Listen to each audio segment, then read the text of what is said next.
Karebears, welcome back to my channel. And welcome to Karamas. Yay! I don't know what I'm going to do for Karamas. I wanted to do a video every day in December, but I don't know that that's realistic. Between, I'm sure some sort of holiday season illness is going to befall me because it does every year. 2 kids, working full-time, family stuff, we've got some travel stuff on the go. I don't know if it's going to happen. Now, I have pre-filmed some videos, but some of those I didn't hook the mic up properly, so they're useless. That's fun. I wasn't upset at all when I realized that. At any rate, I have pre-filmed, so you are going to see some overlap in terms of makeup, outfit, combos, things like that. We're just going to accept it. We're going to roll with it. It is what it is, because I do not have time or energy to film and edit every single day. Wish that I had the luxury of that kind of time, but I don't.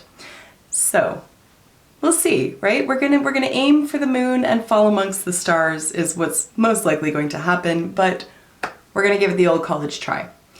At any rate, moving on past that, today's video is just an update regarding my project 20 by 2020 that I created for myself.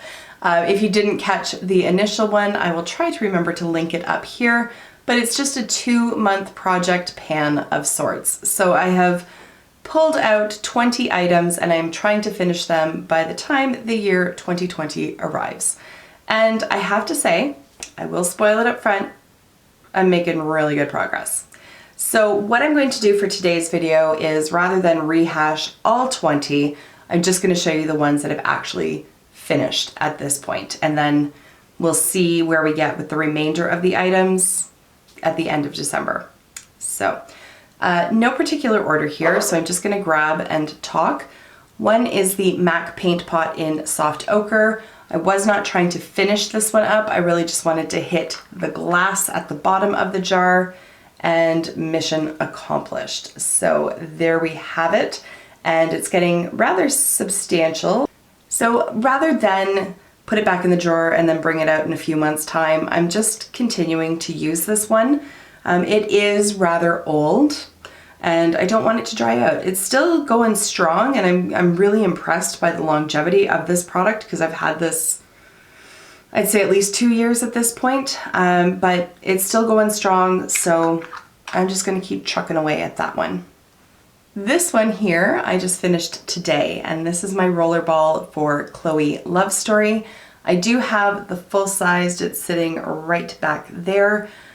It's a fragrance that I adore it. I think it's so, so nice. I don't know how to describe it. It has a bit of density to it without being heavy, if that makes sense. So when I think of like really musky scents, or even some vanilla-based perfumes, I just find they almost like get stuck at the back of my throat. Like there's just a heaviness to them that I don't enjoy personally. And then there's some other scents that are so light that they're almost like nothing. This strikes the balance between those two. So it is a floral-based scent, but it's still light enough that it's not cloyingly sweet. That's the best I can do. I love reading perfume descriptions like on Sephora or whatever, where they're like, smells like ambition. What? Like, that makes no sense. So I hope that I did it some amount of justice, but if you're interested in perfumes, I would suggest just going and getting a sniff of them at the store. And if you go to Sephora, they'll give you a sample of a little tiny atomizer, so you'll get a few like wears out of it so you can see how it reacts with your skin. I recommend that. Moving on, I have a lip balm here. This one is from Fresh, and it is the Sugar Advanced Therapy in Dream, I believe is how the naming of this goes. And it was like, it had a sheer pink tint to it, and it is all gone. I really, really like these lip balms, but Sephora gives out these samples like all the time, so I don't buy them because I'm too cheap for that. I just wait, and then I grab one of these when they're on like 100-point perks or whatever, because I really do like them, but they're like like $25 for a lip balm or something, and I'm not about that life, but I enjoyed this one. What do we want to talk about next?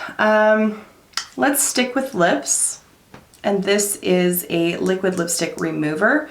So it's a Meltdown makeup remover, a lip oil stick. This one is from Urban Decay. I don't know if they still make this, which I kind of hope that they do because it is very effective. It just looks like a lip balm, and you just kind of run it over your liquid lipstick, and then it breaks the formula down, I guess, just with the oil in it. You could probably do the same thing with just like olive oil or whatever, but this is far more convenient to carry around and actually use, and I've used it all up, so that's kind of cool and exciting. I've also used up my Milk Makeup Mascara. This is the Kush Mascara. I love it. I think in the intro to this project I mentioned, and anytime I talk about this I mention it because I've heard so many other people reviewing it saying that they don't like it, so I always want to give that caution because just because I love it doesn't mean everybody's going to, because not everybody does. On some people, the main complaint seems to be that it smudges on the lower lashes or flakes off onto the cheeks during the day. I haven't experienced either of those things with this mascara, so for me it's a win, but I just like to put that caution out there so that people aren't like mad at me for recommending it if it betrays you. So there is the wand. It's like a nice classic bristle brush, nothing funky or fancy going on with the bristles. I just really liked the way that it made my lashes look. It curled them, it lifted them, it really did add volume without clumping them all together. It is one that I would consider repurchasing again in the future, but I have so many mascaras right now that there's no need for me to do it at this time. But down the road, it would be like one of my top 4 choices. I finished my deluxe size sample here of the Becca Velvet Blurring Primer Perfecting Base. Again, terrible name. I do have the full size of this in my drawer, but this one is now done. I've talked about this a bunch. I think I'm the only person on YouTube who talks about this because I've never come across anybody else even mentioning it. I really like it. It isn't, it's not a sticky base. It's not like super mattifying. But for my skin, it works. Like I don't have a lot of texture. I don't have acne scars or large pores, so I don't really need like a pore filling kind of primer. I don't have a lot of oil. I don't need it to be mattifying. I don't have a lot of dryness. I don't need it to be super like hydrating and glowy. And this is just like, not to be insulting to it, but it's kind of a run-of-the-mill kind of primer, which works really well for me. And I happen to like this one even without any sort of base makeup on top of it, because it just has like a hair of a tint to it. It does blur a little bit, so I find that it just kind of evens out my skin tone, just gives like a little bit, like if you were to Facetune on smooth and just kind of do one of these, that's kind of the effect. Like it's not overdone. It doesn't look odd without foundation on top of it or anything of that sort. So I really like it. It's just on like a no makeup day, this is like, it's almost like a tinted moisturizer, but not. I don't think that makes any sense, but suffice it to say, I like it. That one is done. Let's move on. I did finish my facial spray here. This is the Glow Recipe Watermelon Glow Ultrafine Mist. I would not repurchase this, and I did mention that I think in the intro one. It's nice, it's not great, and it's like 36 bucks. So I'm not gonna repurchase it. I just find that the mister on it is just so fine that it doesn't really feel like it's doing anything unless I use a ton of the product and hold it really close to my face to spray. So if you really like an ultra fine mist, this will be right up your alley, but for me it just wasn't overly effective, and I have other facial sprays that I prefer more, so I'm not mad at it. I'm glad I tried it. I obviously used it all up. I'm just not going to repurchase it. Another one that I thought I would repurchase, but I'm not going to, is from Jouer, and this is their concealer. It is the Essential High Coverage Liquid Concealer. I had it in Creme Cafe. I really liked it, and then I tried the Milani Conceal and Perfect, and I fell in love with that. and the price difference is significant. So I would rather go for the Milani than for the $30 concealer. It is very good. It is very high coverage. I did not find it to be drying underneath my eyes at all. The Essential High Coverage Foundation, I'm not as huge a fan of. I do have that. I don't tend to wear it a lot. This one has a much better finish than the foundation, in my opinion. There's not a lot of product in here though. There's only 4.14 milliliters. And if I can pull it out, by contrast, the Tarte Shape Tape has 10 milliliters. And they cost about the same. And they look like they'd hold the same. And so I was kind of mystified as to why I was like flying through this, whereas the Tarte one has lasted for bloody ever. And it's because it has less than half of what the Tarte has, although they cost roughly the same. So while I did like this one a little bit more than the Tarte one, they're fairly comparable. However, Milani came along and just blew all the other concealers out of the water.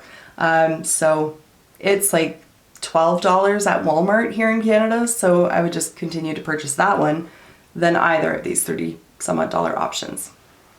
The last product that I have used up so far is from ColourPop, and this is the Brow Boss Gel in dark brown. I think it's about as done as it's gonna get. It is super dry, really doesn't do anything more for my brows anymore, so I'm pretty sure it's done. I am at the very least treating it as done because it is. I really like this product. I would consider repurchasing this one. I'm not wild on the color though. And I did I place the ColourPop order? I don't think I did. Over the last like few days with Black Friday and everything, I have filled my cart on so many sites and then not purchased that I don't actually remember what I have purchased. So I know that I had like filled a cart with ColourPop. Pretty sure I didn't buy anything. But in the process of doing that, I was looking at their color selections for this product because although it says dark brown, it's not my definition of dark brown. It's a little bit warm, it's a little bit light. So I was hoping that they would have like a black brown or like darkest brown, but they go from dark brown to black. But I'm concerned about buying a black one because I think it's going to be too harsh on me. Like, although I have dark hair, it's not black. So unless they expand their shade range and like break it down even further, I'm not in a huge rush to go out and get this one. But for the $8 that it costs to pick this up, if you're looking for an affordable option for brow gel, I do like this one. I didn't find that it made my brows like crunchy or anything like that, and it did help to lock them into place. It's not the best thing that I've ever tried, but it's certainly not bad, and again, for $8, it's worth a try. All right, so those are the products that I've used. I'm very happy with the progress that I've made. I've finished 10 out of the 20, meaning I'm halfway there. There are some products that I don't think I'm going to be able to finish up in the next month, but there are others that if I was sitting down and filming this in about a week's time, they would be done. So you're just gonna have to stay tuned. End of December, I will do my final update, let you know the final tally of everything that I've used up, show you again what I had in there, all that good stuff. Basically, I'm gonna do this video again. Like, it's not rocket science. I will do an update again at the end of December, and you can see then how it all shakes out, what the final tally is of what I've used, and whether or not I plan on creating another little mini project like this for myself, because as of today, I'm fully undecided. But once this is all said and done, perhaps I will. We'll see. You and I can both find out at the same time. All right, so that is it. I'm going to wrap it up here. Thank you, as always, for taking the time to watch, and I will see you in my next video. Until then, just be a decent human being. Bye for now. Hey, Karebears. Wow, that was really lechy. I don't like that. Ew. Could probably do more videos if I didn't just jibber jabber and say stupid things. It just got so dry that I think I have finally used it. Okay. Obviously I've used it up or I wouldn't be filming about it. I really do like it. I really, that was Stupid. Okay.